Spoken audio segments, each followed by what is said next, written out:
Как познакомиться с девушкой, когда ты в машине едешь? Да не проблема. Берешь и знакомишься.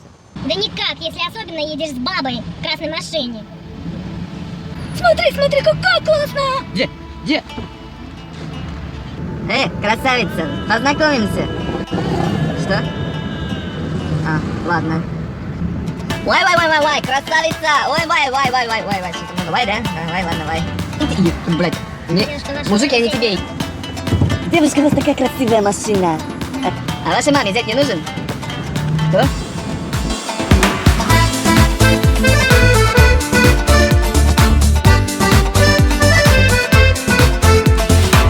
Девушка за рулем троллейбуса, прям такая шикарная, ну, блядь. А, подожди, это не водитель, это картинка. А, это реклама. Жаль. Невозможно познакомиться за рулем, если ты едешь с бабой. Бей! Сильнее. Да посильнее. Да ударь ее по шашке.